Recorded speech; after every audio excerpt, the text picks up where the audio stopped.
Hi everyone Lopamudra Dwivedi स्वागत करुच्ची मो channel LM Odia पाठशाला को पिला माने आज आमे सर्बम साहा माटीर क्षुद्र उत्तरमूलक प्रश्नर आलोचना करिबा।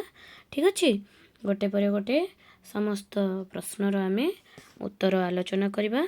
आजर प्रथम प्रश्न अछि, कवि काहाकू सर्बम सहणी बोली कहिछन्ति? कवि काहाकू सर्वसहणी बोली कहिछन्ति? उत्तर हेउछि कवि माटी माँ को सर्वसहणी बोली कहिछन्ति। ठीक अछि, परवर्ती प्रश्न 7 नंबर, केउठारु आमे शक्ति और तृप्ति पाउ बोली कवि कहिछन्ति?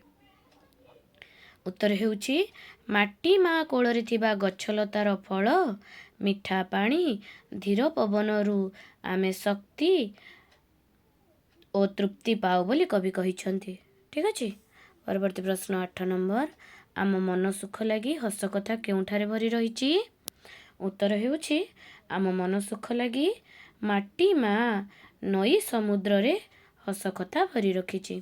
परवर्ती प्रश्न 9 नंबर, कवि काहाकू माँ बोली संबोधन कवि काहाकू माँ बोली कहिछन्ति?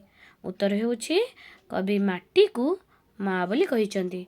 परवर्ती प्रश्न 10 नंबर, माटी चेरमूल गछलता साइति रखिबा पछरे की उद्देश्य अछि? उत्तर हेउछि माटी आमर देह दुख दूर करी सुख प्रदान करिबा पई एवं आमको सुस्थ और निरोग रखिबा पई ता कोଳରେ चेरमूल गछलता साइति रखिछि। ठीक अछि, आउ थरे कहि रखुछि एहा ए चैप्टर गोटे इंपोर्टेंट क्वेश्चन।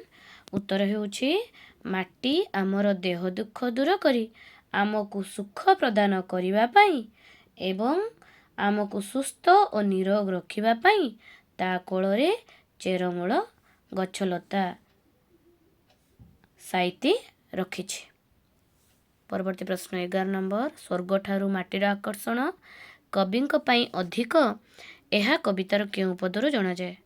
उत्तर हेउछि बुकुम फुलाए आखि म भुलाए तो बण पक्षीर डाक सरग डाकिले मन बळे नाही छाड़िबाकू तोर काख। एई पदरु स्वर्ग ठारू माटीर आकर्षण कविंक पई अधिक बोली जणा जाउछि।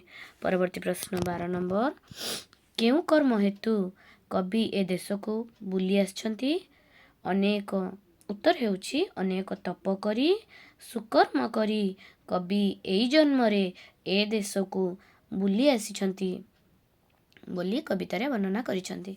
परवर्ती प्रश्न 13 नंबर, माटीर महाजस घोषिबा को कवि काहा ठारू आदेश पाइछन्ति?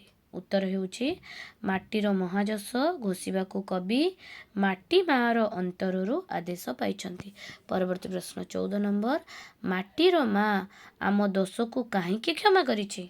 उत्तर हेउछि माटी हेउछि हमर माँ, माटी हेउछि हमर माँ एवं आमे तार संतान, ताहार संतान होइथिबारु निज छुआ भाबी से आमर सबु दोष को क्षमा करि देउछि।